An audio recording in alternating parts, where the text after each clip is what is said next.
Everyone, to the point series में आप लोगों का स्वागत है। मैं हूं पूजा। और अभी तक हमने क्या क्या सीखा है। अभी हमने सीखा है कि किस तरीके से यूरोपियन कंपनीज भारत में आई और भारत में अपनी फैक्ट्रीज, कोठियां बनाना शुरू कर दी, किले बनाना शुरू कर दिए, किलों का फोर्टिफिकेशन करना, किलेबंदी करना शुरू कर दिया। और एक एक करके कई सारे बैटल्स इन यूरोपियन कंपनीज के बीच में हुए। जैसे कि हमने देखा कि स्वाली का बैटल हुआ, बेदरा की लड़ाई हुई, इसके अलावा चिंसूरा की लड़ाई हुई और आपका वॉन्डिवॉस का बैटल 1760 में हुआ। इस तरीके से ये यूरोपियन कंपनीज जो भारत आई हुई थी व्यापार करने के लिए, वो लोग आपस में ही लड़ाई करती रही। और फिर फाइनली जो सक्सेसफुल कंपनी रही वो रही ब्रिटेन की company, British East India company. बाकी सारी कंपनियों को, चाहे वो डच हो, डेनिस हो, फ्रांसीसीज हो या पोर्चुगल्स हो, उनको हराने का काम ब्रिटिशर्स ने किया। अब ब्रिटिशर्स यहाँ पे काफ़ी पावरफुल हो चुके हैं और अब उनकी पॉलिसी है भारत में एक्सपांशन करने की, भारत के एरिया को अब कब्जा करने की उनकी पॉलिसी बन रही है। वो भारत में दीवानी राइट चाहते हैं, वो भारत में पॉलिटिकल स्टैंड भी चाहते हैं। अब वो केवल एक ट्रेडिंग कंपनी बनकर नहीं रहना चाहते, इसलिए वो लोग भारत में एक्सपांशन करना शुरू करते हैं। सबसे पहले मैंने आप लोगों को बताया किस तरीके से इन्होंने बंगाल की जो टेरिटरी थी उसमें अपना एक्सपांशन किया। उसके लिए उन्होंने दो बैटल्स भी लड़े, जहां पर मैंने आपको बैटल ऑफ प्लासी और बैटल ऑफ बक्सर के बारे में बताया था। बैटल ऑफ प्लासी और बैटल ऑफ बक्सर के बाद जब इलाहाबाद की संधि होती है तो अंग्रेज जो चाहते थे अंग्रेजों को वो मिल जाता है। अंग्रेजों को बंगाल, उड़ीसा और बिहार में दीवानी राइट्स मिल जाते हैं। दीवानी राइट्स का मतलब ये होता है कि उनको वहां पर टैक्स वसूल करने का अधिकार मिल जाता है। तो ये कहानी हमने देखी थी। उसके बाद वो लोग मराठा पावर जो थी उसको भी दबाना चाहते थे, इसलिए कई सारे कॉन्फ्लिक्ट जो है वो मराठास और ब्रिटिशर्स के बीच में आपको देखने को मिलते हैं, जिन्हें हम एंग्लो मराठा वॉर के नाम से जानते हैं। फर्स्ट, सेकेंड और थर्ड एंग्लो मराठा वॉर के बारे में मैंने आपको बताया है।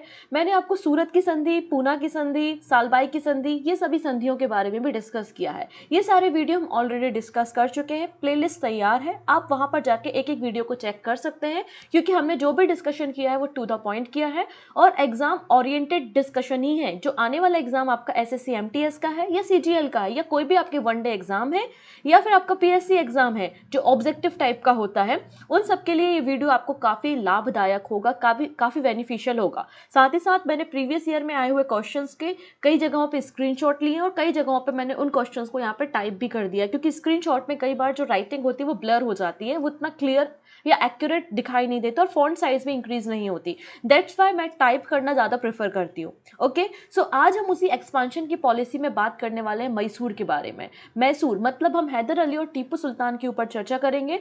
और मैसूर से काफ़ी लोग यहाँ पर, चाहे वो मराठा हो, निज़ाम हो या फिर ब्रिटिशर्स हो, काफ़ी लोग उनसे जलन करते थे। क्यों करते थे? क्योंकि मैसूर की जो टेरिटरी थी वो काफ़ी पावरफुल थी, काफ़ी रिच थी, उनके पास फर्टाइल लैंड था, उनके पास डायमंड्स भी थे, उनके पास खेती के लिए सिल्क भी था, कॉटन्स भी थे। इसके अलावा वो काफ़ी फर्टाइल थे और नेवी भी उनके पास काफ़ी अच्छी स्ट्रांग थी, तो काफ़ी वो रिच थे मैसूर।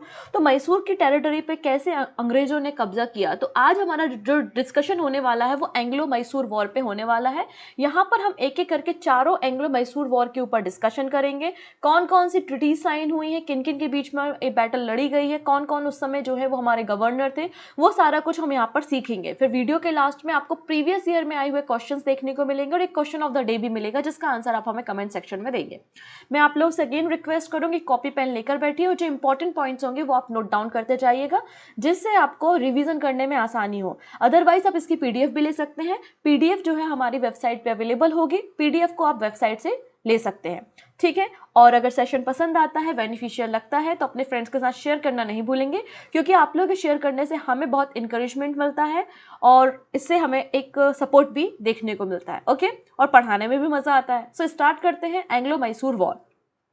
तो एंग्लो मैसूर वॉर के पहले हम जानते हैं कि मैसूर आया कहाँ से, कैसे राइज हुआ मैसूर किंगडम का।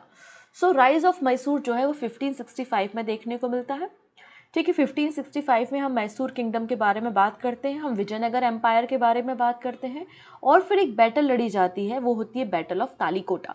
ये बैटल कई बार एग्जाम में पूछी गई है। मैं जब विजयनगर एम्पायर को बताऊंगी ना तब हम इसको डिटेल में डिस्कस करेंगे। अभी हम मैसूर पे ही केवल डिस्कशन चाहते हैं, इसलिए इस पॉइंट को मैं बिल्कुल ब्रीफ में ही बता रही हूँ, ठीक है। सो बैटल ऑफ तालीकोटा होती है। बैटल ऑफ तालीकोटा जो होती है वो विजयनगर एम्पायर और दक्कन यूनियन के बीच में होती है। दक्कन यूनियन का क्या मतलब होता है? दक्कन यूनियन का मतलब होता है कि उसमें जिसमें अहमदनगर, गोलकुंडा, बीजापुर और बरार का क्षेत्र शामिल है। तो दक्कन यूनियन और विजयनगर एम्पायर के बीच में बैटल ऑफ तालीकोटा होती है। इस बैटल ऑफ तालीकोटा में जो विजयनगर एम्पायर है उसको काफ़ी नुकसान होता है, वो बहुत डिसइंटीग्रेट हो जाता है, उनको काफ़ी क्षति पहुंचती है, ठीक है। और पूरा का पूरा विजयनगर एम्पायर जो है वो छोटे छोटे इंडिपेंडेंट स्टेट में बढ़ जाता है। जैसे हम लोग जब मुगल एम्पायर की बात करते हैं कि औरंगजेब के बाद क्या होता है, 1707 के बाद पूरा का पूरा मुगल एम्पायर छोटे छोटे स्टेट में डिवाइड हो जाता है, वैसे कि तालीकोटा के बैटल के बाद पूरा विजयनगर एम्पायर जो है वो स्मॉल इंडिपेंडेंट स्टेट्स में डिवाइड हो जाता है, ठीक है। उनमें से एक होती है मैसूर की वाडियार डायनेस्टी।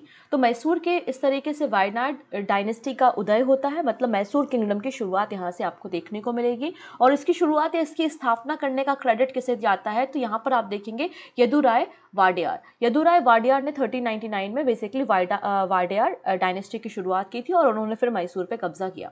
इस तरीके से एक हिंदू वाडियार डायनेस्टी की शुरुआत यहाँ पर होती है। और इसके बाद आप देखते हैं जब कृष्णराय सेकंड होते हैं, और कृष्णराज सेकंड जब रिजाइन कर देते हैं तो उनके दो कमांडर होते हैं, उनके दो सेनापति होते हैं, एक होते हैं देवराज और एक होते हैं नंदराज। तो देवराज और नंदराज पूरे जो वाडियार डायनेस्टी होते हैं उसकी पूरी कमान अपने हाथों में संभाल कर रखते हैं और पूरा प्रतिनिधित्व उनके हाथों में ही होता है। लेकिन उनकी ही सेना में एक और सोल्जर होते हैं, वो होते हैं हैदर अली। और हैदर अली की पावर धीरे धीरे वो बढ़ते जाती है और वो देवराज और नंदराज को हटाकर जो है वो खुद मैसूर की गद्दी पर बैठ जाते हैं। तो 1761 में हैदर अली जो है वो मैसूर की गद्दी पर बैठते हैं और कंट्रोल अपने हाथों में ले लेते हैं। इस तरीके से 1761 से हैदर अली अस्तित्व में आते हैं, मतलब अस्तित्व में आने का मतलब एक किंगडम को होल्ड करने का काम, संभालने का काम करते हैं। और मैसूर स्टेट की सारी पावर जो है वो हैदर अली के पास रहती है, ठीक है। उन्होंने वाडियार डायनेस्टी के दो भाई देवराज और नंदराज को पावर में से हटाकर जो है खुद सत्ता संभालने का काम किया। और हैदर अली की जो कई सारी बैटल है वो मराठाओं के साथ और निज़ाम के साथ होती रहती हैं। ये हो गया कुछ बैकग्राउंड कि मराठास और निज़ाम के साथ भी छोटी मोटी जो है वो बैटल अभी होती ही रहती है, टेरिटरी को लेकर, टैक्सेशन को लेकर, है ना। तो ये सब बैटल तो ऑलरेडी बैकग्राउंड में चल ही रही हैं। हमें बात करनी है कि ब्रिटिशर्स के साथ इनका पंगा कैसे हुआ। तो आइए पहले हम थोड़ा सा यहाँ पर मैप समझने की कोशिश करेंगे। हम यहाँ पर डिस्कस करने वाले हैं एंग्लो मैसूर वॉर। ये एंग्लो मैसूर वॉर की शुरुआत 1767 से होती है और ये 1799 तक चलती है, जब तक टीपू सुल्तान की डेथ नहीं हो जाती तब तक ये बैटल चलती हैं। 1767 से 1799 तक टोटल 4 यहाँ पर बैटल्स होती हैं, टोटल 4 एंग्लो मैसूर वॉर होती है, ठीक है। जिनमें से पहली बैटल जो होती है वो यहाँ पर मैसूर जीतता है, मतलब आपके हैदर अली जीतते हैं। सेकंड बैटल जो होती है वो टाई हो जाती है, मतलब कोई नहीं जीतता कोई नहीं हारता, एकदम पॉजिटिव यहाँ पर आप देखेंगे एक बैटल होता है और फिर लास्ट में एक ट्रीटी साइन हो जाती है। बट थर्ड बैटल और फोर्थ बैटल जो होता है उसमें मैसूर बहुत बुरी तरीके से हारता है, मतलब टीपू सुल्तान उसमें हार जाते हैं और ब्रिटिशर्स की जीत जो होती है वो आपकी थर्ड और फोर्थ बैटल में होती है। और उसके बाद मैसूर किंगडम को पूरे तरीके से एक्वायर करने का काम ब्रिटिश ईस्ट इंडिया कंपनी कर लेती है, ठीक है। अब ये जो चारों बैटल्स होंगी उसमें आपको जो जो एंट्री देखने को मिलेंगी, है ना, वो एंट्री कौन कौन होंगी, निज़ाम ऑफ हैदराबाद होंगे, नवाब ऑफ कर्नाटक होंगे, मराठास होंगे, ब्रिटिश ईस्ट इंडिया होगी और मैसूर होगा। तो बेसिकली 5 यहाँ पर आपको लोग देखने को मिलेंगे जो लोग आपस में लड़ रहे हैं। Nizam of Hyderabad, Nawab of Karnataka, Carnatic region, आपका Marathas, British East India Company और मैसूर, ठीक है। इतनी चीज़ें, और बीच में त्रावणकोर के राजा भी बीच में आएंगे। अच्छा, आप लोग ड्रीम 11 पे टीम वीम बनाते हो क्या? आईपीएल चल रहा है, शायद आप लोग कोई टीम वगैरह बनाते होंगे। तो आप लोग हर एक मैच शुरू होने से पहले क्या होता है, टीम अप करते हो, टीम बनाते हो कि आज हम रोहित शर्मा को टीम में लेंगे, आज हम इसको टीम में लेंगे, उसको टीम में लेंगे, इस तरीके से होता है ना। वैसे ही कुछ कहानी एंग्लो मैसूर वॉर की है।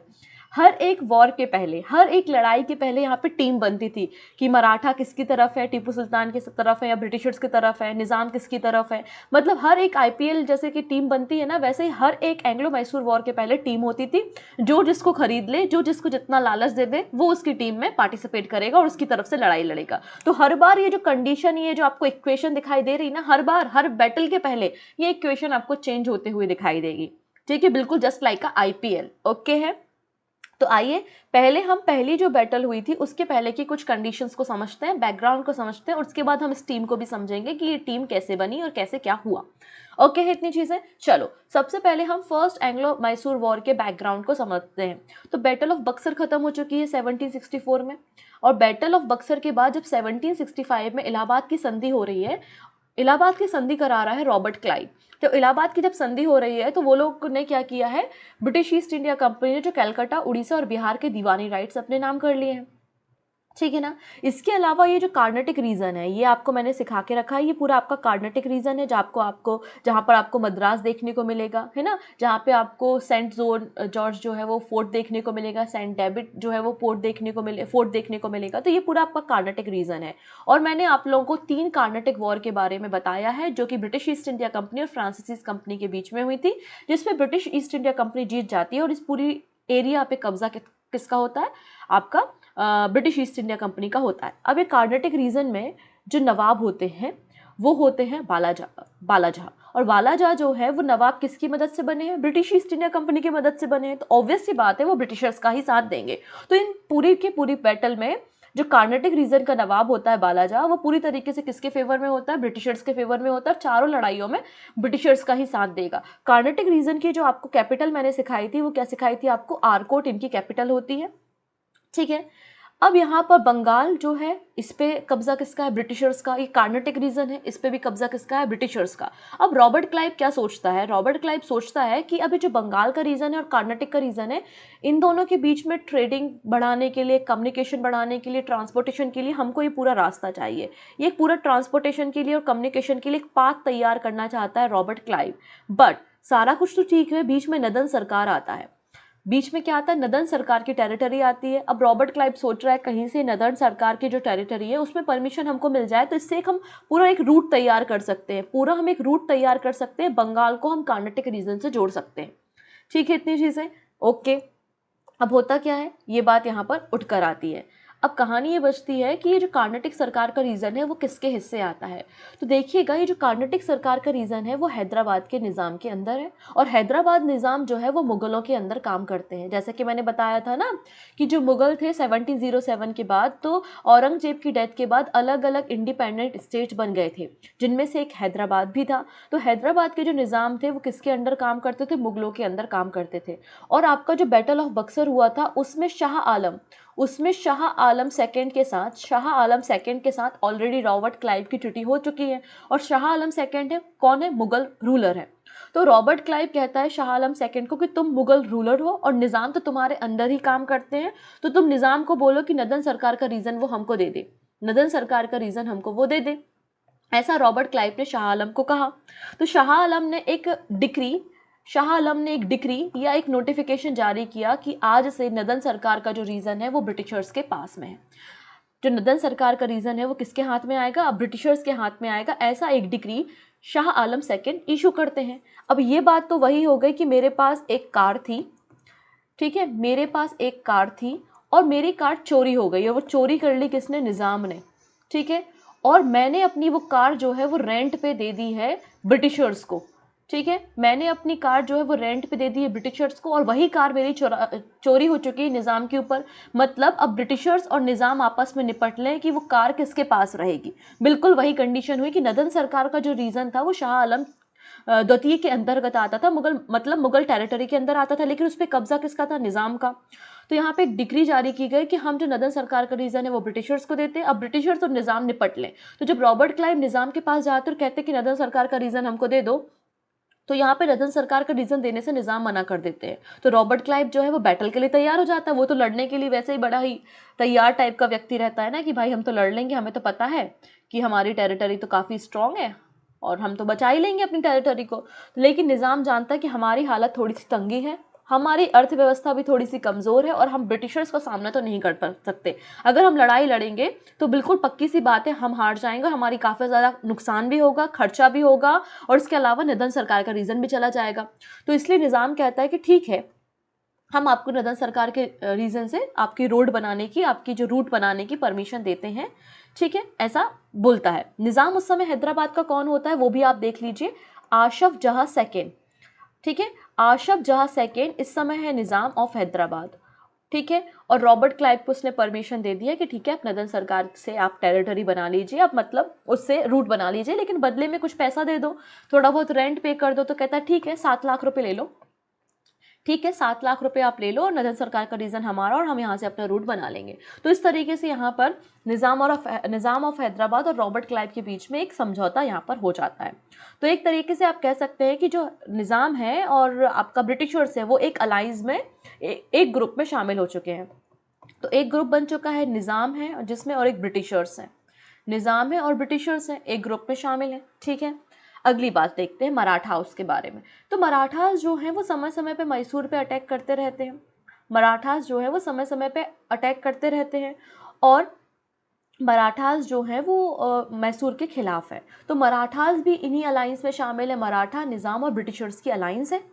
मराठा, निज़ाम और ब्रिटिशर्स की अलायंस है। और ना चाहते हुए भी जो कर्नाटक नवाब है वो तो ब्रिटिशर्स का साथ देंगे ही, क्योंकि बल्ला जहाँ को नवाब बनाया किसने है? ब्रिटिशर्स ने बनाया है। तो देखो एक ग्रुप बन गया है, मराठास, नवाब ऑफ कर्नाटका और Nizam of Hyderabad and Britishers against the Mysore ruler, मतलब हैदर अली।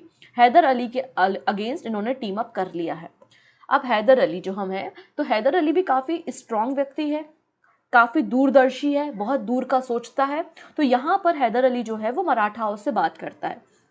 हैदर अली जो है वो मराठाओं से बात करता है कि देखो यार मराठास, तुम लोग तो जब चाहे जो है वो हम लोग पे हमला करते रहते हो, टैक्स के लिए हमारी टेरिटरी को कब्जा करते हो, है ना, और ये सब तो हमारा चलता ही रहता है। तो एक काम करो, तो हम हमारा जो नदन पोर्शन है, हमारा जो मैसूर का थोड़ा सा नदन पोर्शन है हमारी टेरिटरी का, वो थोड़ा सा तुम ले लो और 30 लाख रुपए ले लो।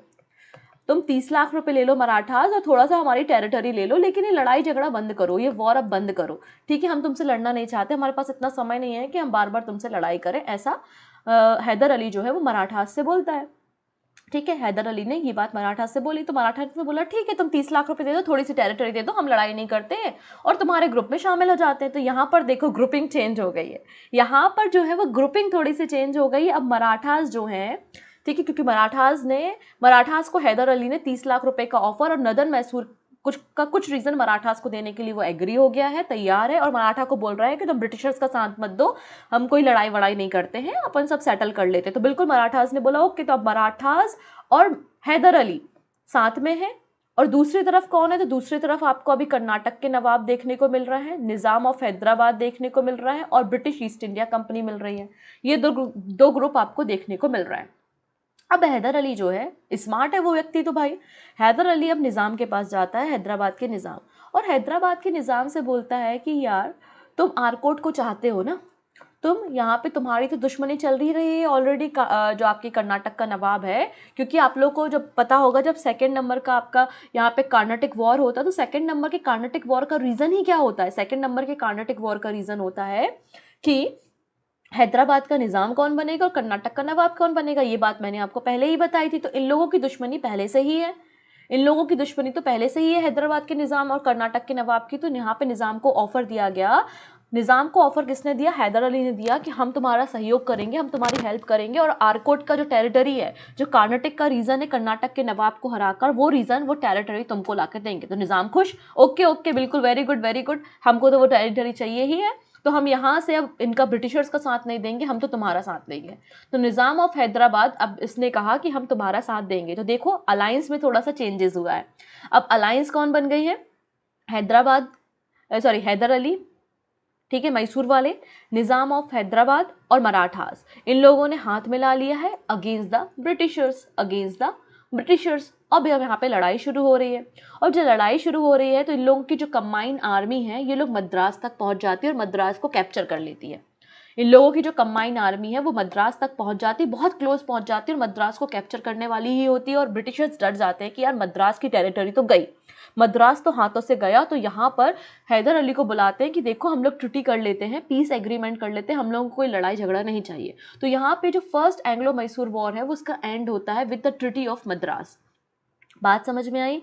तो हमने क्या कहानी समझी कि जो फर्स्ट एंग्लो मैसूर वॉर है, फर्स्ट एंग्लो मैसूर वॉर, इसकी शुरुआत 1766 से होती है और 1769 में ये ख़त्म होता है विद द एंड ऑफ किससे? Treaty of Madras. तो ट्रीटी ऑफ मद्रास हैदर अली और ब्रिटिश ईस्ट इंडिया कंपनी के बीच में साइन होती है। कब होती है? 4 अप्रैल को। 4 अप्रैल 1769 में। और इसमें दोनों के बीच में क्या ट्रीटी साइन होती है कि दोनों के पास जो भी एक दूसरे के कैदी हैं, जो प्रिजनर्स हैं, हम एक दूसरे को वापस कर देंगे, और जो भी एरिया हमने एक दूसरे का कैप्चर किया है वो भी हम यहाँ पर रिटर्न कर देंगे। इस तरीके से ये ट्रीटी ऑफ मद्रास होती है। और इस पूरे बैटल में आप देखेंगे फर्स्ट एंग्लो मैसूर बैटल में एक तरीके से जीत किसकी होती है, हैदर अली की यहाँ पर जीत होती है। तो पहली बैटल यहाँ पे खत्म होती है। आइए अब हम बात करते हैं यहाँ पर अगली बैटल के बारे में, सेकेंड एंग्लो मैसूर वॉर के बारे में। अच्छा, ये जो फर्स्ट एंग्लो मैसूर वॉर हुआ जिसमें मद्रास की ट्रीटी हुई, उस ट्रीटी में ये बात भी कही गई थी कि अगर कोई भी इन्वेडर आता है, कोई भी आपकी टेरिटरी या हमारी टेरिटरी में हमला करता है, तो हम एक दूसरे की मदद करेंगे। हम एक दूसरे की क्या करेंगे, फॉरेन अटैक के समय एक दूसरे की मदद करेंगे। मतलब मैसूर के रीजन में अगर कोई हमला करेगा तो ब्रिटिशर्स मदद करेंगे, और ब्रिटिशर्स की टेरिटरी में कोई हमला करेगा तो मैसूर हैदर अली जो है वो संभालेगा। इस तरीके से मद्रास की ट्रीटी साइन हुई थी। But second Anglo Mysore war का मैं बैकग्राउंड आपको समझाती हूँ, क्या वजह थी कि जो सेकेंड एंग्लो मैसूर वॉर हो गया। तो बैकग्राउंड यहाँ समझते हैं। तो पहला रीज़न ये होता है कि पहला होता ये है कि मैसूर पे हमला कर देते हैं मराठास, क्योंकि मराठास तो समय समय पे हमला करते ही रहते हैं, कोई नया बात नहीं था। तो मराठास ने हमला कर दिया किस पे, मैसूर में 1771 में, 1771 में। और मैसूर के जो सुल्तान थे हैदर अली ने हेल्प मांगी। हैदर अली ने हेल्प किससे मांगी, ब्रिटिशर्स ने। और ब्रिटिशर्स ने जो है वो ट्रीटी ऑफ मद्रास को तोड़ दिया, ट्रीटी ऑफ मद्रास का वायलेशन किया और अपनी फोर्सेस को नहीं भेजा मैसूर के पास। पहला रीजन आपको समझ में आया कि इन्होंने ट्रीटी ऑफ मद्रास जो साइन हुई थी, तो ट्रीटी ऑफ मद्रास में ये बात की गई थी कि कोई भी व्यक्ति हम पे अटैक करता तो आप हमारी मदद करोगे। तो ब्रिटिशर्स ने मदद नहीं भेजी जब मराठास ने मैसूर पे हमला किया। तो मैसूर के सुल्तान ने सोचा, ओके तुमने मदद नहीं की है, तुमने ट्रीटी को ब्रीच किया है, हम तो तुमसे बाद में निपटेंगे, फिलहाल हम मराठास से निपटते हैं। तो मराठास से बोला, यार तुम फिर आ गए हम पे हमला करने, चलो एक काम करो, ये लो 36 लाख रुपए रखो, 36 लाख रुपीस तुम रखो और ये वॉर और बंद करो। तो यहाँ पर जो मराठास है वो चुप हो जाते हैं और लड़ाई बंद हो जाती है। लेकिन हैदर अली तो गुस्साया हुआ है कि भाई हम पे जब मराठा ने हमला किया तो तुमने एक तो हमारी मदद नहीं करी, ऊपर से क्या होता है, ऊपर से देखिए, ऊपर से जो ब्रिटिशर्स होते हैं वो माहे को कैप्चर कर लेते हैं। माहे आप सभी को पता है कि पौंडीचेरी का वर्तमान में हिस्सा है, बट ये फ्रांसीसीज ने कब्जाया हुआ था। और माहे जो था वो हैदर अली की टेरिटरी का हिस्सा था। भले ही माहे जो था एक पोर्ट था, वहाँ से फ्रांसीसीज जो थे वो ट्रेडिंग किया करते थे। फ्रांसीसीज जो है वो माहे से क्या करते थे, ट्रेडिंग करते थे। तो ब्रिटिश ईस्ट इंडिया कंपनी ने 1779 में ब्रिटिश ईस्ट इंडिया कंपनी ने कब्जा कर लिया, किस पे, कैप्चर कर लिया माहे को। माहे किसकी टेरिटरी थी, हैदर अली की टेरिटरी थी। तो ये दो रीजन होते हैं जिसके कारण सेकेंड एंग्लो मैसूर वॉर शुरू होता है। तो मैंने आपको दोनों रीजन बता दिए हैं, एक तो ट्रीटी ऑफ मद्रास का ब्रीच किया गया, और दूसरा माहे जो कि हैदर अली की टेरिटरी थी उस पर को कैप्चर करने का काम ब्रिटिशर्स ने किया। इस तरीके से आपका सेकेंड एंग्लो मैसूर वॉर की शुरुआत होती है। ठीक है, सेकेंड एंग्लो मैसूर वॉर की शुरुआत होती है और ये बैटल जो है वो 1780 से लेकर 1784 तक चलता है। 1780 से 1784 तक सेकेंड नंबर का एंग्लो मैसूर वॉर चलता है। क्लियर है इतनी चीजें? चलो अब कंडीशन देखते हैं, अब टीम कैसे बनेगी। चलो आईपीएल की तरह अब हम अपनी भी टीम बनाना शुरू करते हैं। ओके है, सो स्टार्ट करते हैं टीम। बैकग्राउंड आपको क्लियर हो चुका है कि क्या क्या कहानी यहाँ पर हो चुकी है। तो ये बैकग्राउंड बेसिकली यहाँ पर लिखा हुआ है जो मैंने अभी आपको कहानियां सुनाई हैं, ठीक है ना। Violation of treaty of Madras and English capture of माहे, इसलिए इमीडिएट रीजंस होते हैं सेकेंड एंग्लो मैसूर वॉर के। 1780 से 1784 के बीच में आपकी मैसूर वॉर चलती है। अब बात करते हैं अलायंस के बारे में।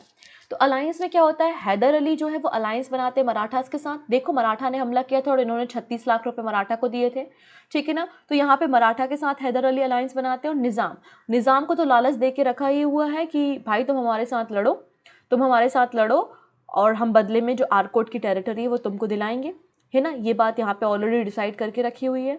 इसके अलावा यहाँ पे देखो 1775 के आसपास आप देखते हैं कि एंग्लो मराठा वॉर भी शुरू हो जाते हैं। और एंग्लो मराठा वॉर जब शुरू हो जाएंगे तो ऑब्वियस सी बात है जो मराठाज हैं वो ब्रिटिशर्स का साथ तो नहीं देंगे। ये दो रीज़न होते हैं जिसके कारण मराठा जो हैं वो हैदर अली का सहयोग करते हैं। तो यहाँ पर एक टीम बन चुकी है, हैदर अली है, मराठा है और निज़ाम है अगेंस्ट द ब्रिटिशर्स ये फाइट होती है।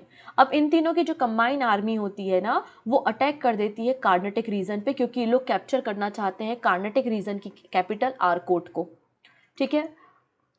तो यहाँ पर इन तीनों की जो कंबाइन आर्मी है वो हमला करती है आरकोट पे और आरकोट को कैप्चर कर लेती है, और जो वहाँ पर इंग्लिश आर्मी का कमांडर होता है कर्नल वैली, उसे डिफीट कर देते हैं ये लोग 1781 में। बात समझ में आई? मराठा निज़ाम और हैदर अली ने अटैक किया किस पे? आरकोट पे, और आरकोट को कैप्चर किया और उन्होंने ब्रिटिश कमांडर कर्नल वैली को 1781 में हराया। ठीक है, अब इसके बाद यहाँ पर जब ये खबर बंगाल तक पहुंची, तो बंगाल तक ये इन्फॉर्मेशन जब पहुंची कि देखो यहाँ पे पावर बढ़ रही है और इन तीनों ने अलायंस बनाई है, इन लोगों की अलायंस को तोड़ना बड़ा ज़रूरी है, हमें निज़ाम, हैदराबाद और मैसूर जो हैदर अली हैं उन तीनों को अलग करना पड़ेगा, इन लोगों को कमज़ोर करना पड़ेगा, तभी हम अगली बैटल जो है वो जीत सकते हैं। तो इसलिए अब यहाँ पे अगले कमांडर सर आयर कूट को भेजा जाता है। सर आयर कूट को यहाँ पर भेजा जाता है, और सर आयर कूट का काम क्या होता है? सर आयर कूट का काम होता है कि मराठास और निज़ाम को अपने फेवर में करना, डिटैच करना हैदर अली से। तो वो बिल्कुल मराठास को और निज़ाम को लालच देते हैं, और लालच देने के बाद सर आयर कूट जो है वो मराठास और निज़ाम को अपने फेवर में कर लेते हैं, हैदर अली से अलग कर देते हैं। ठीक है, इतनी चीज़ें, तो यही चीज़ लिखिए। In the meantime the English under sir Eyre Coote detach both Marathas and Nizam from the Hyder side, but undeterred Hyder face the English boldly only to suffer a defeat at Porto Novo. तो यहाँ पे पोर्टोनोवा का युद्ध होता है 1781 में। पोर्टोनोवा जो है वो वर्तमान में तमिलनाडु में है, और पोर्टोनोवा का युद्ध जो होता है वो हैदर अली हार जाता है। हैदर अली यहाँ पर पोर्टोनोवा का युद्ध हार जाता है, और फिर बाद में क्या होता है 1782 में हैदर अली की कैंसर के कारण डेथ हो जाती है। तो पूरा ये जो सेकेंड एंग्लो मराठा वॉर है इसका अब रिप्रेजेंट कौन करेगा? तो इसको रिप्रेजेंट अब करेंगे टीपू सुल्तान। अब टीपू नहीं रहे हैं, टीपू सुल्तान बन गए हैं, और वो सेकेंड एंग्लो मैसूर वॉर को जो है वो लीड कर रहे हैं। और लगातार 1 साल तक जो है कई सारी बैटल्स जो है वो टीपू सुल्तान और ब्रिटिशर्स के बीच में लड़ी जाती है, लेकिन उसका कोई भी रिजल्ट नहीं निकलता। और जब कोई भी रिजल्ट नहीं निकलता तो फाइनली 1784 में एक ट्रिटी साइन होती है, which is treaty of Mangalore. Treaty of Mangalore यहाँ पर साइन की जाती है, और ट्रिटी ऑफ मंगलूर के अकॉर्डिंगली दोनों जो हैं टीपू सुल्तान भी और ब्रिटिशर्स भी एक दूसरे की टेरिटरी को वापस लौटा देते हैं। एक दूसरे की जो भी टेरिटरी हमने कैप्चर की है वो हम आप तो क्या करते हैं, वापस लौटाते हैं। तो इस तरीके से आपकी सेकेंड एंग्लो मैसूर वॉर भी खत्म होती है।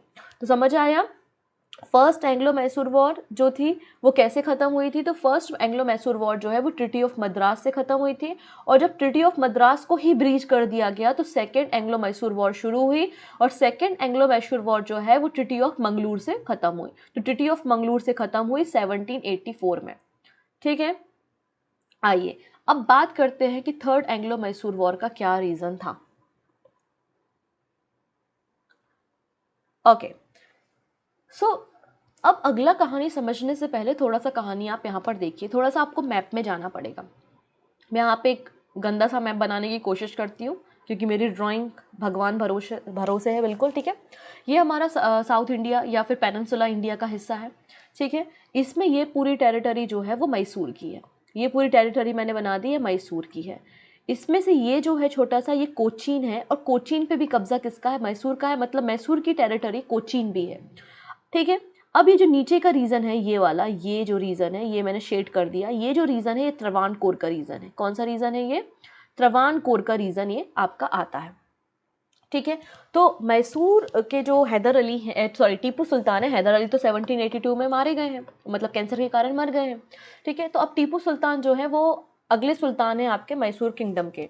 तो मैसूर तो ऑलरेडी कोचीन का ही हिस्सा है, मतलब सॉरी कोचीन जो है वो ऑलरेडी मैसूर का हिस्सा है। अब मैसूर के जो सुल्तान मतलब टीपू सुल्तान है वो त्रावणकोर पे भी कब्जा करना चाहते हैं, त्रावणकोर की तरफ भी अब अपनी अलायंस को ये बढ़ाना चाहते हैं। तो इस बार का डर जो है वो त्रावणकोर के राजा को है, और त्रावणकोर के उस समय जो राजा होते हैं उनका नाम होता है धर्मराज। क्या समझा आपने? त्रावणकोर के राजा का नाम क्या है? धर्मराज है, और ये काफ़ी डरे हुए हैं कि कहीं टीपू सुल्तान जो है हमारी टेरिटरी पे कब्जा ना कर ले। तो जैसे कि ग्रेट वॉल ऑफ चाइना है ना, वैसे ही त्रावणकोर के राजा यहाँ पर फोर्टिफिकेशन करने का काम, मतलब एक ग्रेट वॉल बनाने का काम करते हैं। क्या करते हैं? एक ग्रेट वॉल बनाने का काम करते हैं, जिसको हम त्रावणकोर लाइन के नाम से जानते हैं, जिसको हम क्या कहते हैं? त्रावणकोर लाइंस के नाम से जानते हैं। और अगर हम तमिल भाषा में बात करें तो जिसको हम नेदुम कोट्टा के नाम से जानते हैं। तो यहाँ पे जो त्रावणकोर के राजा हैं, एक बार फिर से मैप बना दूं क्या? यहाँ पर ये मैसूर है, ये कोची है और ये त्रवाणकोर है। और त्रवाणकोर के राजा यहाँ पे फोर्टिफिकेशन करना चाहते हैं, एक बॉल बनाना चाहते हैं जिससे अपनी टेरिटरी को ये टीपू सुल्तान से प्रोटेक्ट कर सके, जिसे हम त्रवाणकोर लाइन कहते हैं, जिसको हम तमिल भाषा में, दूसरी भाषा में नेदुम कोट्टा के नाम से जानते हैं। तो यहाँ पे जो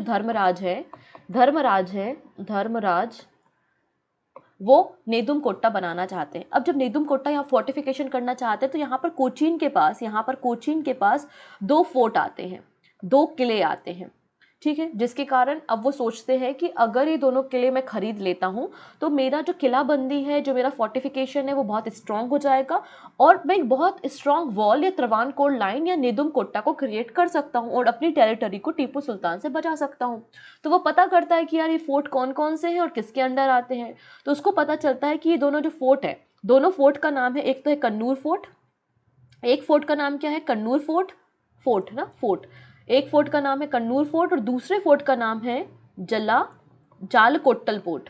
और जालकोट्टल फोर्ट और कन्नूर फोर्ट को ये खरीदना चाहता है और पता चलता है कि ये दोनों जो फोर्ट है वो डच टेरिटरी के अंदर है। किसके हैं ये? डचेस के हैं। तो डचेस के पास जाता है और कहता है कि डचेस के कमांडर तो ऑलरेडी त्रवाणकोर की सेना में थे और उनको बोलता है कि मैं ये दोनों फोर्ट को खरीदना चाहता हूँ। तो वो डचेस कहते हैं ओके ठीक है, ये खरीद लो, ये पैसा दो और इतना पैसा दो और खरीद लो।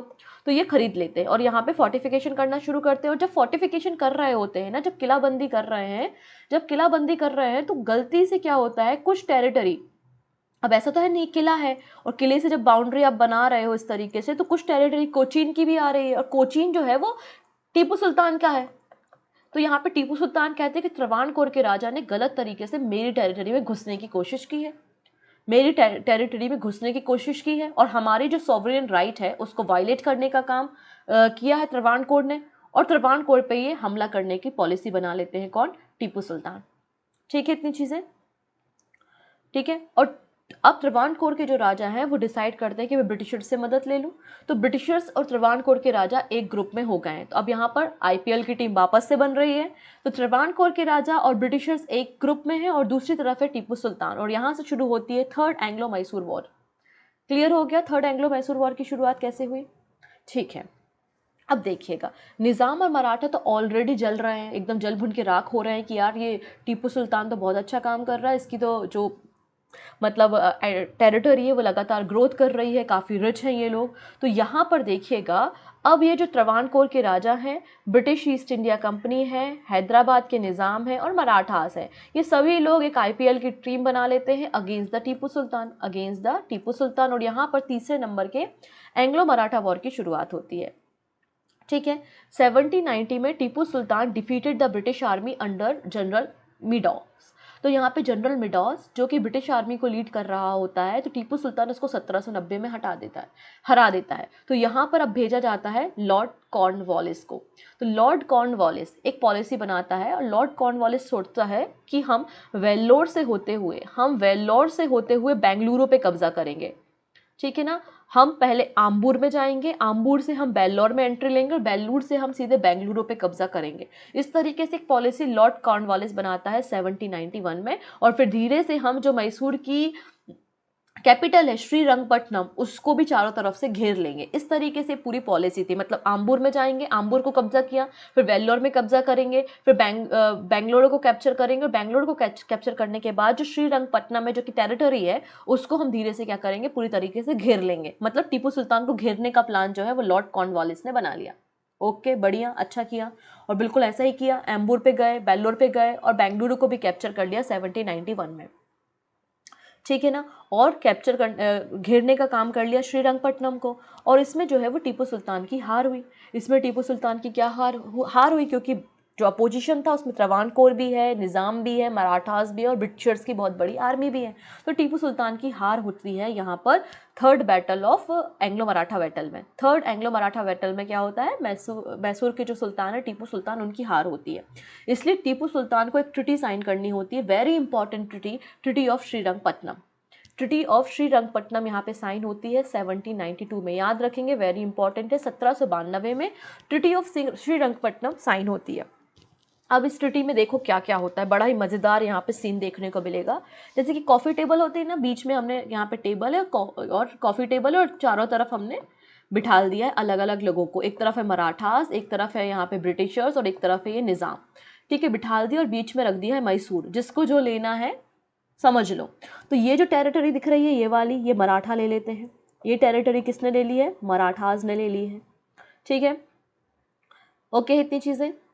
ये जो टेरिटरी है, ये वाली जो ब्लू कलर की दिखाई दे रही थी, ये टेरिटरी निज़ाम ने ले ली है, निज़ाम ने ले ली है। और ये वाली जो टेरिटरी आपको दिखाई दे रही है ना, ये किसने ले ली है? ब्रिटिशर्स ने ले ली है। इस तरीके से मैसूर के कुछ कुछ हिस्से जो है टेरिटरी के, वो श्रीरंगपट्टनम की ट्रीटी में ले लिया गया। मतलब आधा मैसूर जो है वो निज़ाम, मराठास और ब्रिटिशर्स ने आपस में बांट लिया।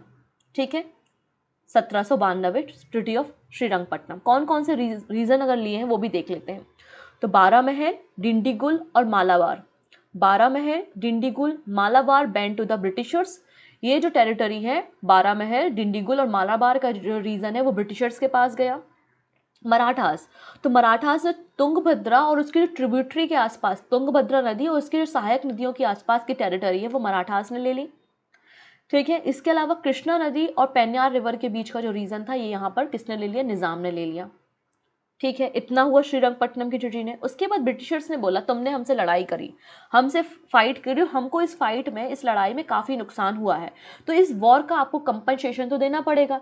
इस जो आपने लड़ाई की है उस वॉर का कंपनसेशन आपको देना पड़ेगा। तो टीपू सुल्तान ने कहा बताओ क्या देना है, कितना पैसा देना है? तो इसने कहा कि आप 3 करोड़ रुपए दे दो।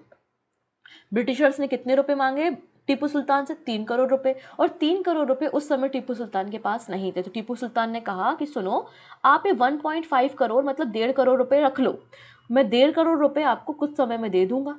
ऐसा ब्रिटिशर्स को बोला। तो ब्रिटिशर्स ने बोला ठीक है, मैं 1.5 करोड़ रुपए रख लेता हूँ, लेकिन अब ये बचा हुआ 1.5 करोड़ रुपए, 1.5 करोड़ रुपए सीआर आप कब देंगे? इसके लिए एक काम करो, आपके जो दोनों बेटे हैं ना उनको भी मेरे साथ भेज दो, आप मुझे 1.5 करोड़ रुपए दे देना, बदले में अपने बेटे वापस ले जाना। तो टीपू सुल्तान के दोनों बेटों को हॉस्टेज बना लिया था ब्रिटिशर्स ने, और इस तरीके से ट्रीटी ऑफ श्रीरंगपट्टनम साइन हुई थी। ट्रीटी ऑफ श्रीरंगपट्टनम आपको समझ में आई 1792 में क्या क्या कंडीशंस थी। कुछ समय बाद टीपू सुल्तान ने कुछ समय बाद जैसे तैसे पैसे को कलेक्ट किया और 1.5 करोड़ रुपए जो बचे हुए थे वो ब्रिटिशर्स को दिए और अपने बेटों को वापस लेकर आए। लेकिन ये जो ट्रीटी हुई थी श्रीरंगपट्टनम की बहुत ही ज़्यादा ह्यूमिलेटिंग थी, बहुत ही ज़्यादा अपमानजनक थी। एक तो आपने टेरिटरी भी ले ली, बच्चों को भी होस्ट बना लिया, पैसे भी ले ली, तो बहुत अपमानजनक थी। तो अब टीपू सुल्तान ने सोचा कि मैं अपनी पावर को और भी ज़्यादा बढ़ाऊंगा, अपनी आर्मी को बढ़ाऊंगा और एकदम तैयार होकर वापस से ब्रिटिशर्स के खिलाफ लड़ाई करूंगा। मतलब मैं वापस से लड़ाई करूंगा ब्रिटिशर्स के साथ। क्लियर है? तो थर्ड एंग्लो मैसूर वॉर आपको समझ में आ गई होगी। ठीक है, टीपू सुल्तान और लॉर्ड कॉर्नवालिस के बीच में हो रही है, ट्रीटी ऑफ श्रीरंगपट्टनम 1792 में साइन हो रही है। आइए चौथे एंग्लो मैसूर वॉर के ऊपर हम थोड़ी सी चर्चा कर लेते हैं। ठीक है, अब यहाँ पे 92 से लेकर 99 तक, 1792 से 1799 तक यहाँ पे कुछ समय यहाँ पे टीपू सुल्तान को मिलता है अपनी आर्मी को ट्रेन करने के लिए, अपनी आर्मी को और ज़्यादा पावरफुल करने के लिए और अपनी एक अलायंस बनाने के लिए। अब देखिएगा टीपू सुल्तान जो है ना वो अब इंटरनेशनल अलायंस बनाता है। मतलब मैं आईपीएल की टीम बना रही हूँ, लेकिन अब उसमें सारे के सारे विदेशी प्लेयर्स को लेकर आऊँगी, इंडियन प्लेयर चाहिए ही नहीं है, विदेशी प्लेयर लेके मैं अपनी टीम बनाऊँगी। ठीक है, तो यहाँ पे टीपू सुल्तान क्या करता है? तो टीपू सुल्तान जानता है कि फ्रांसीसीज तो उसके साथ हमेशा से थे। फ्रांसीसीज को बोला कि आप हमारी सेना को ट्रेनिंग करो, गोला बारूद दो, नई नई गन्स दो, नई टेक्नोलॉजीज दो, है ना, जो कि हमें लड़ाई में मदद करें। इसके अलावा जो टीपू सुल्तान था वो जानता था कि नेपोलियन क्या कर रहा है, ये बात भी उससे छुपी नहीं थी। नेपोलियन क्या कर रहा था? तो नेपोलियन ने उस समय तक, आप देखेंगे टीपू सुल्तान ने क्या किया था यहाँ पे, नेपोलियन ने अपना कैंपेन जो है वो स्टार्ट किया था ऑस्ट्रिया के अगेंस्ट और ऑस्ट्रिया को कैप्चर कर लिया था। उसके बाद वो हीरो बन चुका था फ्रांस का, नेपोलियन हीरो बन चुका था फ्रांस का। इसके बाद नेपोलियन ने अपनी 38,000 की सेना को लेकर कैंपेन स्टार्ट किया था इजिप्ट में, और इजिप्ट के जरिए कैंपेन करने के बाद इजिप्ट को जीतता और इजिप्ट के बाद वो भारत में एंट्री करता और भारत में ब्रिटिशर्स को यहाँ पे हराता। तो यहाँ पर बिल्कुल अलायंस बनाई थी नेपोलियन के साथ, फ्रांसीसीज के साथ, है ना, अफगानिस्तान, अरेबियन के साथ। इस तरीके से टीपू सुल्तान ने पूरे फॉरेन प्लेयर्स को लेकर अपनी एक अलायंस बनाई थी against the British East India company.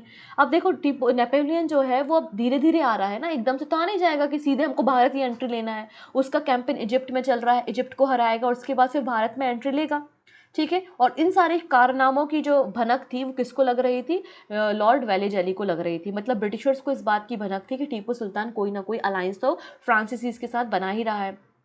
इसके अलावा देखिएगा यहाँ पर जो फ्रांस था, फ्रांस में रिवोल्यूशन भी चल रहा था, फ्रांसीसीज रिवोल्यूशन भी उस समय चल रहा था। और फ्रांस में चल रहा था कि जो मोनार्की है, जो राजशाही है ना, उसको ख़त्म करना है। और क्या लेकर आएंगे? गणतंत्र लेकर आएंगे, रिपब्लिक बनाएंगे, रिपब्लिक बनाएंगे हम फ्रांस को। तो इस तरीके से फ्रेंच रिवोल्यूशन तो चल ही रहा है। तो टीपू सुल्तान भी जैकोबिन क्लब बनाया उसने और जैकोबिन क्लब का मेंबर बन गया और अपने आप को यहाँ पे टीपू सुल्तान ने नागरिक टीपू डिक्लेयर किया। अपने आप को क्या बोला? सिटीजन टीपू, नागरिक टीपू भी इसने अपने आप को कहा। ये सब काम वो क्यों कर रहा है? इसलिए कर रहा है कि वो French east India company, Napoleon, क्योंकि नेपोलियन भी जैकोबिन क्लब का मेंबर था, तो वो सबको ये बताना चाहता था कि मैं भी गणतंत्र चाहता हूँ, मैं भी रिपब्लिक चाहता हूँ, मैं भी चाहता हूँ कि मोनार्की खत्म हो, आप लोग मेरा सपोर्ट करो, हम ब्रिटिशर्स को हराएंगे और रिपब्लिक लेकर आएंगे, ठीक है। तो इस तरीके से वो जैकोबिन क्लब उसने बनवाया, जैकोबिन क्लब का मेंबर बना, फ्रेंच रिवोल्यूशन को वो सपोर्ट कर रहा था। उसने एक ट्री ऑफ लिबर्टी, स्वतंत्रता का पेड़, ट्री ऑफ लिबर्टी मतलब स्वतंत्रता का पेड़, स्वतंत्रता का पेड़ भी उसने लगवाया श्रीरंगपट्टनम में और अपने आप को नागरिक टीपू, सिटीजन टीपू कहा। और इस सारे बातों की भनक लग गई थी लॉर्ड वेलेजली को 1798 में, ठीक है। लॉर्ड वेलेजली जो है वो 1798 में आता है और ये सक्सीड करता है किसे? सर जॉन सॉर को, ठीक है। और उसको भनक तो है, तो ये टीपू सुल्तान को आके बोलता है, क्योंकि ये लॉर्ड वेलेजली क्या लेकर आया था? सब्सिडरी अलायंस लेकर आया था, सहायक संधि लेकर आया था, सहायक संधि लेकर आया था। और इसने अपना पहला विक्टिम किसे बनाया था? हैदराबाद के निज़ाम को। इसने अपना पहला विक्टिम हैदराबाद के निज़ाम को बनाया था और हैदराबाद के निज़ाम ने सब्सिडी अलायंस 1798 में ही ज्वाइन कर ली थी। अब यहाँ पे जो वेलेजली है वो टीपू सुल्तान के पास जाता है और कहता है कि तुम सब्सिडी अलायंस को ज्वाइन कर लो, और टीपू सुल्तान सफ़ा मना कर देता है कि नहीं, हमें कोई सब्सिडी अलायंस ज्वाइन नहीं करनी। और इस तरीके से चौथे नंबर का एंग्लो मैसूर वॉर शुरू होता है, ठीक है। इस तरीके से चौथे नंबर का एंग्लो मैसूर वॉर शुरू होता है और ये ज़्यादा दिन नहीं, लगभग 17 से 20 दिन के बीच में ये आपका चौथे नंबर का एंग्लो मैसूर वॉर चलता है। इसकी शुरुआत जो है वो 17 अप्रैल 1799 से होती है और 4 मई 1799 में जो आपका एंग्लो मैसूर वॉर है वो ख़त्म हो जाता है। इस चौथे नंबर के एंग्लो मैसूर वॉर में श्रीरंगपट्टनम जो मैसूर की कैपिटल थी उसको पूरी तरीके से कैप्चर कर लिया जाता है और टीपू सुल्तान यहाँ पे मारा जाता है, टीपू सुल्तान यहाँ पे मारा जाता है, ठीक है। इस तरीके से चौथे नंबर के एंग्लो मैसूर वॉर का अंत होता है। अब चौथे नंबर के एंग्लो मैसूर वॉर के बाद क्या? अब यहाँ पे ग्रुपिंग के बारे में बात कर लेते हैं, अगेन आईपीएल की टीम के बारे में। तो चौथे एंग्लो मैसूर वॉर में एक तरफ तो टीपू सुल्तान है, दूसरी टीपू सुल्तान के साथ फॉरेन अलायंस है जिसमें आपको फ्रांसीसी देखने को मिलेंगे। नेपोलियन अभी पहुंचा नहीं है, लेकिन इतनी कम समय में ये लड़ाई हुई कि पूरी सेना भी जो है वो टीपू सुल्तान की मदद के लिए नहीं पहुंच पाई। एक तरफ कौन है? ब्रिटिशर्स हैं, एक तरफ कौन है? ब्रिटिशर्स हैं, हैदराबाद के निज़ाम है, क्योंकि हैदराबाद के निज़ाम के साथ सब्सिडी अलायंस तो कर ही ली है।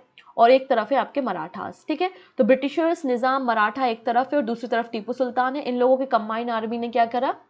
इन लोगों की कंबाइन आर्मी ने श्रीरंगपट्टनम को कैप्चर कर लिया और टीपू सुल्तान को मार दिया। इस तरीके से चौथे नंबर का एंग्लो मैसूर वॉर खत्म हुआ। अच्छा, आप लोगों के मन में एक डाउट आना चाहिए कि ब्रिटिशर्स का सहयोग हैदराबाद के निज़ाम कर रहे हैं क्योंकि सब्सिडी अलायंस ज्वाइन कर लिया है, मराठास क्यों कर रहे हैं? क्योंकि मराठास ने कहा ब्रिटिशर्स को कि ठीक है, हम तुम्हारा सहयोग करेंगे, बदले में मद्रास की आपका जो मैसूर की टेरिटरी है, मैसूर की जो टेरिटरी है वो आप हमें देना। इस तरीके से इन्होंने कहा था और अलायंस को साइन किया था। क्लियर हो गई थी चीज़ें और इस तरीके से यहाँ पे चौथे नंबर का बैटल हो गया। चलिए अब अगली बात करते हैं। चौथे नंबर के बैटल के बाद अब सिनेरियो क्या बनता है? तो सिनेरियो बनता है कि अगेन मद्रास को बीच में, मैसूर को बीच में रखा जाता है और एक तरफ निज़ाम को बिठाला जाता है, एक तरफ मराठास को बिठाला जाता है और एक तरफ ब्रिटिशर्स होते हैं और अपने अपनी टेरिटरी को वो कैप्चर करना शुरू करते हैं, ठीक है ना। यहाँ पे मराठास जो है, देखो, lord Wellesley offered Sonda and the Harpanahalli district of Mysore kingdom to the Marathas. तो ये सुंडा और हारपोनली डिस्ट्रिक्ट जो है मैसूर किंगडम के, वो मराठास को देते हैं। मराठास मना करते हैं कि हमको ये सब नहीं चाहिए। निज़ाम को जो है वो गुट्टी और गुरमकोंडा देते हैं। ये गुट्टी और गुरमकोंडा का जो एरिया है वो निज़ाम को मिल जाता है। और ब्रिटिशर्स जो होते हैं वो वायनाड, कोयम्बटूर, द्वारापुरम और श्रीरंगपट्टनम की टेरिटरी को कब्जा कर लेते हैं। ठीक है, इस तरीके से अब मैसूर जो है वो केवल इतना सा ही रह गया है, बाकी सारा आप देखिएगा निज़ाम, मराठास और ब्रिटिशर्स के कंट्रोल में आ चुका है। अब मैसूर में इसके पहले कौन था? हैदर अली के पहले मैंने आपको सिखाया था कि हिंदू डायनेस्टी वारडेयार डायनेस्टी थी। और वारडेयार डायनेस्टी के जो उस समय छोटा एक माइनर रूलर था, एक माइनर रूलर थे जिनका नाम था कृष्णराज थर्ड। क्या नाम था इनका? कृष्णराज थर्ड, जो कि माइनर थे। इनके साथ सब्सिडरी अलायंस जो है वो वेलीजेली साइन कर लेता है। और वो अब छोटे से रूलर हैं, उनको ज़्यादा समझ अभी है नहीं है, तो कृष्णराज थर्ड जो है वो सब्सिडरी अलायंस ज्वाइन कर लेते हैं और मैसूर जो है वो भी सब्सिडरी अलायंस का हिस्सा 1799 में हो जाता है। इस तरीके से चौथे नंबर की एंग्लो मैसूर वॉर भी खत्म होती है between the Tipu Sultan and lord Wellesley. Tipu Sultan मारे जाते हैं, कैपिटल श्रीरंगपट्टनम को कैप्चर कर लेते हैं लॉर्ड वेलीजेली। और वेलीजेली जो है वो वाडियार डायनेस्टी के राजा कृष्णराज थर्ड के साथ सब्सिडी अलायंस को भी ज्वाइन कर लेते हैं। तो ये आप लोगों ने देखा किस तरीके से अपनी टेरिटरी को बढ़ाने का काम यहाँ पर किया गया। तो चारों की चारों बैटल को एक साथ देख लेते हैं। पहली बैटल जो है उसमें ब्रिटिशर्स और हैदर अली लड़ाई कर रहे हैं। यहाँ पर जो ट्रिटी साइन होती है वो ट्रिटी ऑफ मद्रास की यहाँ पे साइन होती है और दोनों कब्जाए हुए टेरिटरी को वापस कर देते हैं। अगली जो सेकंड बैटल होती है उसमें जो गवर्नर होता है वो वॉरेन हेस्टिंग होता है।